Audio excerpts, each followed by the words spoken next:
And he was in the water, and he swam, and then the crew from the Kirk took the motor whaleboat and went out, and they saved him and brought him aboard. No one got his name. We don't know his name to this day, who that very, very brave pilot was. But I talked to members of the crew on the Kirk, and they said if they wanted to hire a pilot today, they would hire that man because he was so good. And we want to honor him.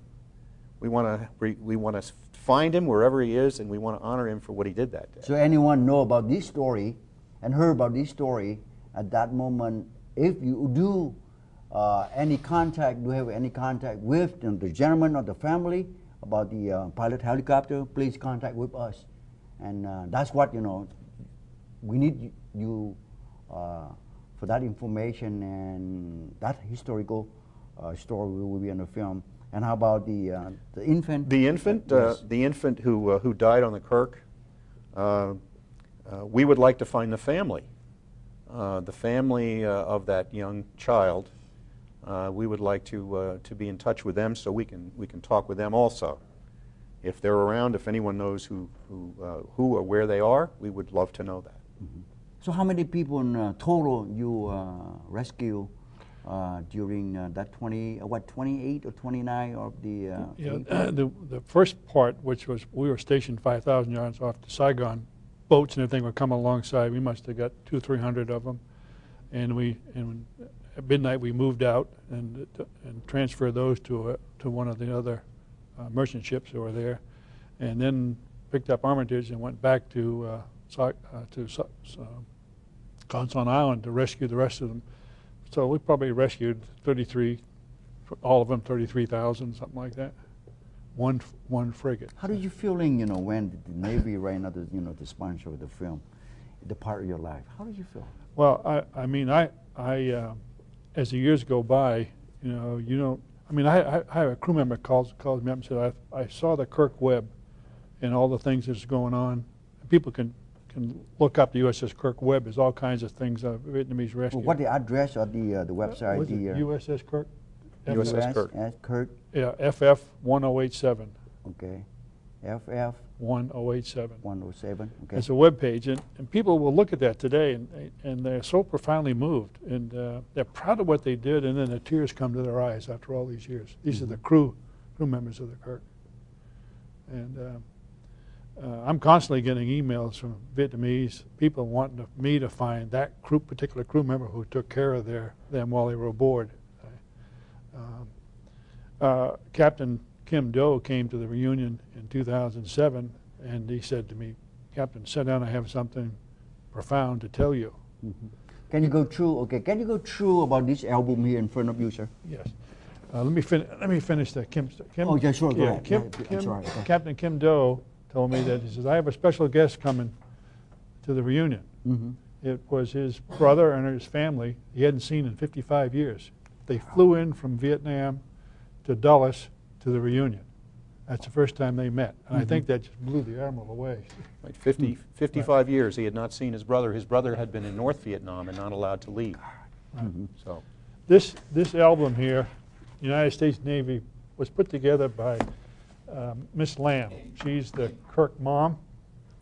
And how we found her is we wrote this paragraph in English and had it translated into Vietnamese and put on one of the Vietnamese national newspapers.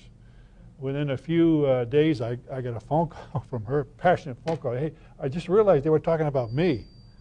So she came to the reunion in 2007, and she gave me this album, all of the information about this rescue, about her baby, people who took care of her are in this album. It's one of my 30 years in the Navy proudest possessions, and I wouldn't part for it all the money in the world.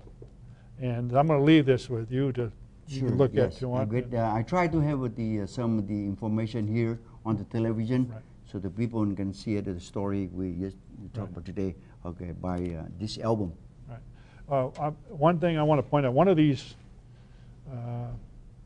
change of commands on these ships, which is profound when a commanding officer loses his ship and his flag.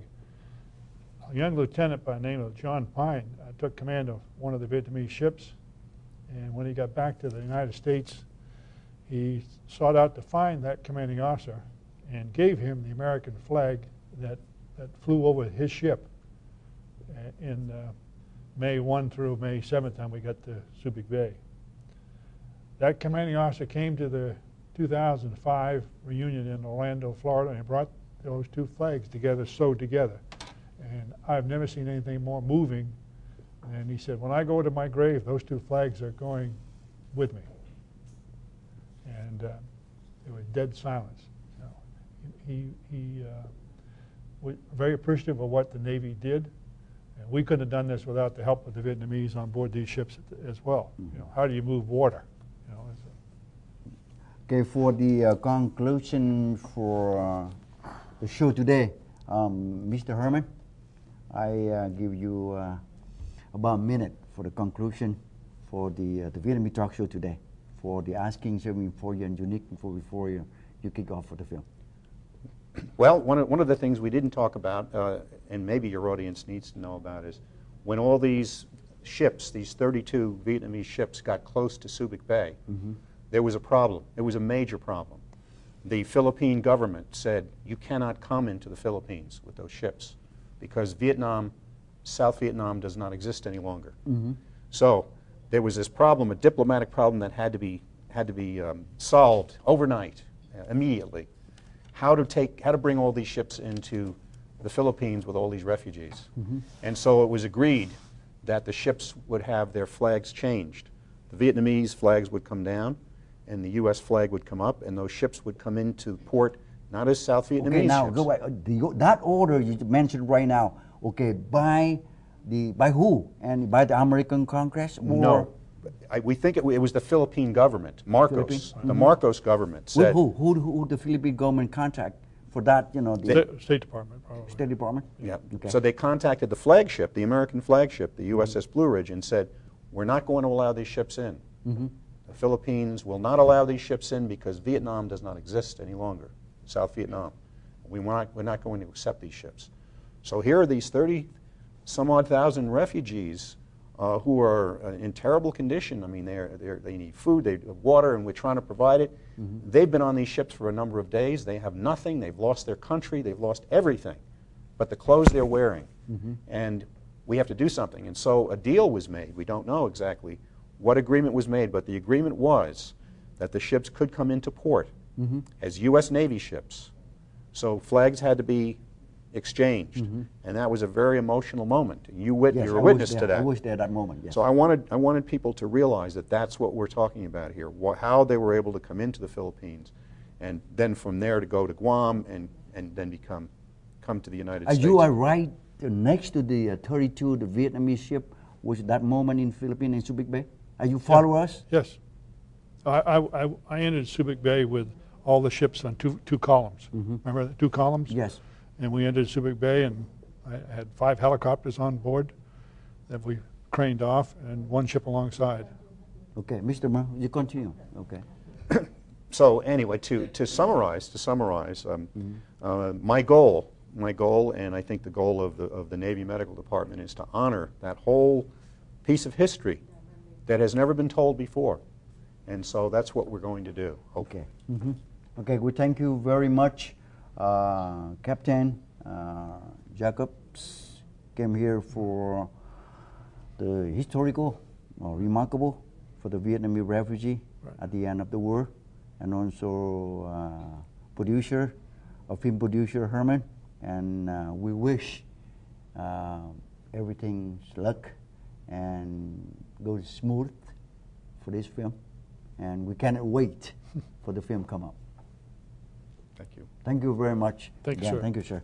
Thank you, sir. Thank you. Yeah. Chương trình Việt Nam Cộng hòa Thành Đốn xin kính chào quý vị và tất cả các sự liên lạc xin liên lạc với chúng tôi chương trình Việt Nam Cộng hòa Thành Đốn để chúng tôi liên lạc với tất cả quý vị và chúng ta sẽ tiếp tay trong cuốn phim lịch sử này.